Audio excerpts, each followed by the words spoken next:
me, you would seem like a normalizing subtype because you seem more NE heavy than a lot of SFJs. When you're here talking with us, that would tend to make you seem more intuitive to me. But that may be a reductive perception of sensors in general. And I've always thought that ISFJs and ESFJs both seem rather more intuitive than a lot of other sensors. So I don't know. Yeah. But the official model says it's like the thing that it says is predominant stays the same regardless of your type, rather than switches around with your type, like my understanding of it does. But I think my understanding of it makes more sense. At least for ENTPs, it makes more sense.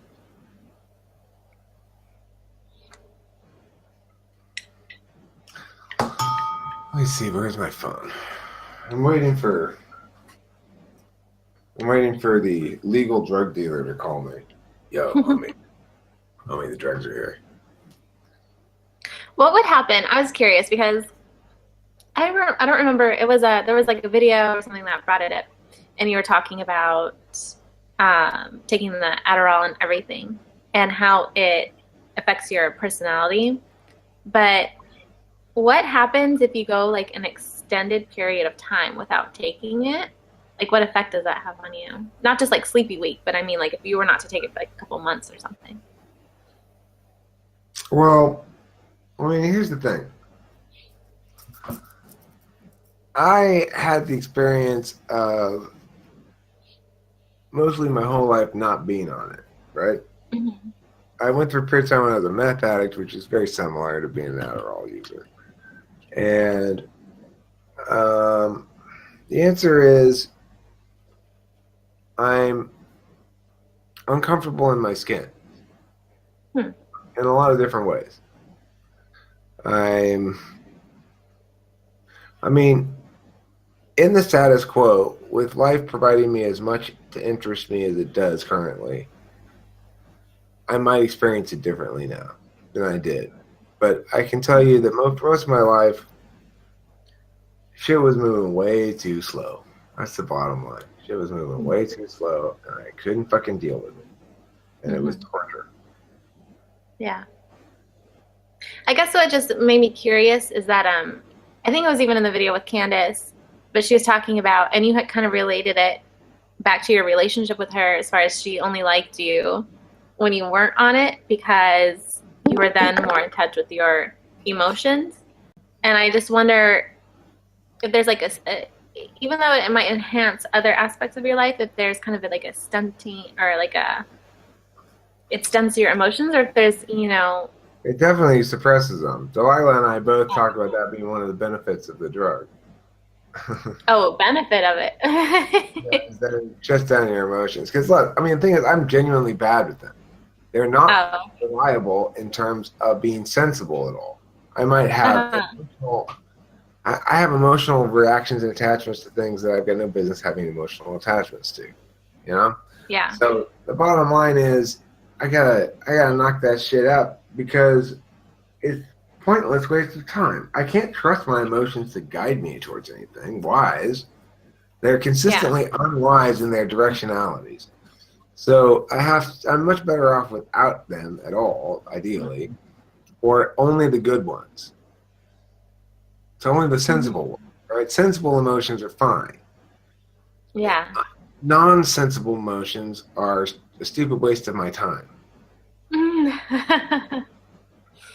and frustrate me. They frustrate me because I'm trying to operate in a breezy, smooth and easy kind of way going through the world, and all of a Yeah. sudden I get burdened by this weighty sense of But is that just part of the human experience in general? Is it taking away something to almost rob yourself of that experience as well, far as relating to people and if it's sensible. That's the thing. Is it sensible? I know. I'm just kind of playing devil's advocate a little bit, I guess. I don't know. It's not I'm not really attached to. I was just curious. Yeah. I mean, That's interesting. that's the thing is my emotions are consistently not sensible. And Yeah. so I just don't know what to do about it. It's like, well, you can't just go ahead, you can't just go around life acting on nonsensible emotions, and yet Yeah. there they are again, you know. The one So I was talking about it earlier in the other room, but it was like it's like some stupid little thing that was talking about the SI, like how it presents itself in the different slots. And so for the fourth slot one, it said, "Where are my car keys?" I've been crying over my grandfather's old army jacket for 3 hours. And I was like, I don't know why that reminded me of you. I was like, that sounds like something Eric would do, like in one of your videos where you're like upset. And I don't know. right, yeah, well, you know, that happens once a month or so. I don't know. That's the problem with SI is you want certainty, you want like consistency, you want the expected to be realized as expected without any bumps or freaking curves along the way. And at the same time, you're an NE dumb, so you want lots of change and excitement. It's Hmm. really fucking frustrating. It's a contradiction. Yeah. I wonder if there's a way, like, I mean, do you think as far as like the ISFJ, the ENTP, like duality thing, I feel like in a sense that does because I mean the ISFJ, like there's this grounded kind of like a home base, kind of like I you still get to go do like all of that, like explore and do this and that, but then there's always something to kind of return to that keeps you like centered. listen. When you go back to the ISFJ club that you guys all hang out at, okay, I want you to scout them out. You scout me out one, right?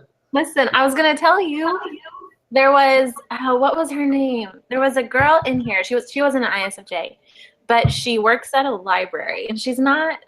She's like somewhere Carolina. I don't know, but she said she works with 4 ISFJs at the library, and I'm like, okay, Eric's got to go to the library. Like I that's need a library card. Somebody get yeah, me a library card.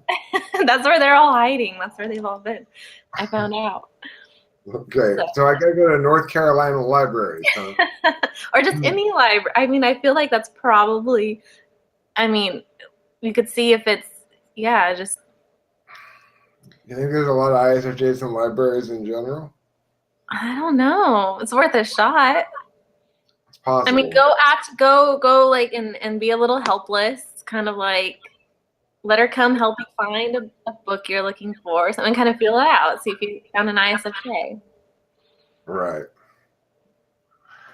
Yeah, I need to do that.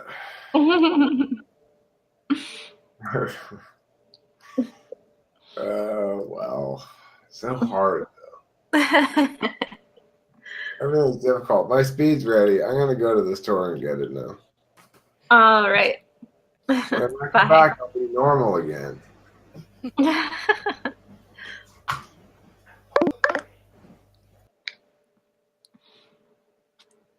All about the speed. I know.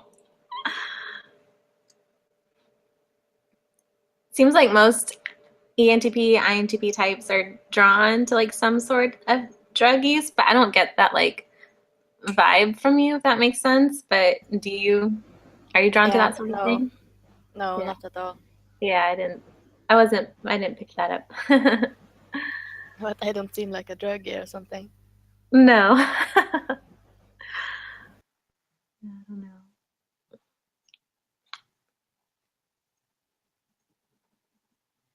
So you I guys don't were know. talking about, oh, I was just going to say I've done well this far without, so why should I?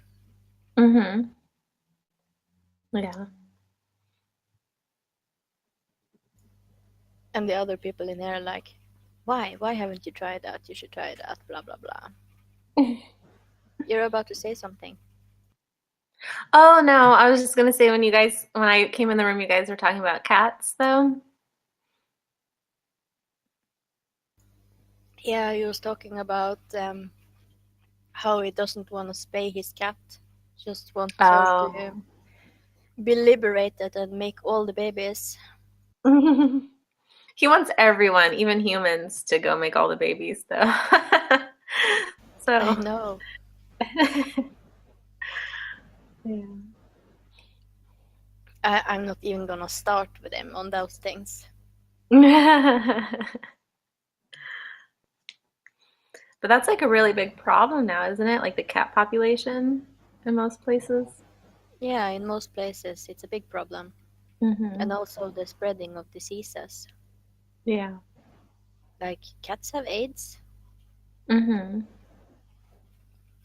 Yeah. Like where I live, 30% of unneutered cats have AIDS. Wow. So, yeah, neuter that cat. Yeah.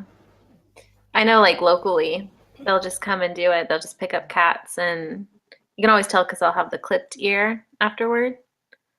So they know they've already done it, but when they find stray ones, they'll just do it.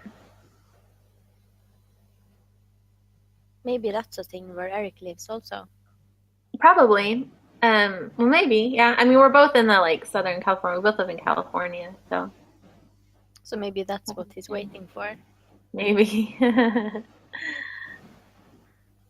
So you're Sweden or Norway? I can't remember. Norway. Norway. Okay, got it. And do you like living in Norway? Yeah, of course I do. Yeah. Who would?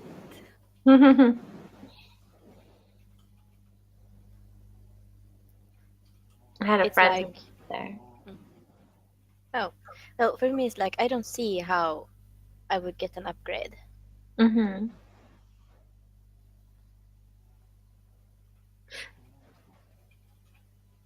So I know this is kind of like a heated topic in here on occasion, and I don't get heated about these types of things normally.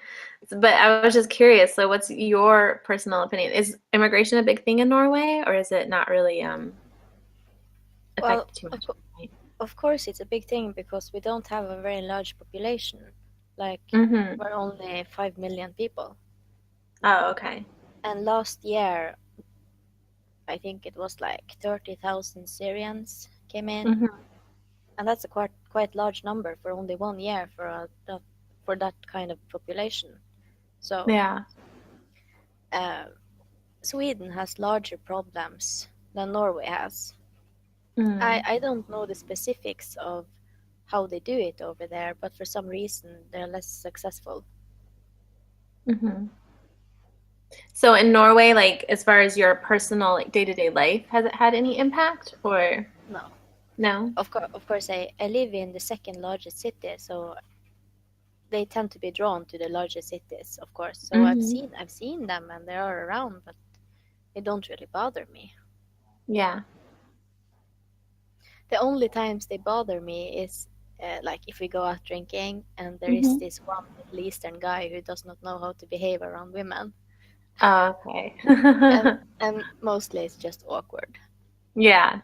Well, that's why I was curious, like, because anytime there's someone in here who's not from America, I try to kind of get their opinion on it because I've just heard so many different things, and that's one of the biggest things that like people say is that, oh, it's a danger to women, it's a danger to women, like if they come, it's you're going to be unsafe, and so I just didn't know like what your personal experience was. It was interesting to find out. Well, I think it's true that if you take in too many, it can be a problem. Mm-hmm. Um, like in Germany, they had this, what's the word? Some protest against something where there was huge amount of male Muslims protesting. And well, they gang raped quite a bit few women. Oh my gosh. Like they took advantage of the fact that there was a huge amount of people in one place, Right. and they were in like an underground area, Mm-hmm. and if someone came in there, they did that. Wow. It's awful. I don't know. It's tough. It's not easy to say why that happened, other than of course there is a different view of women in that culture.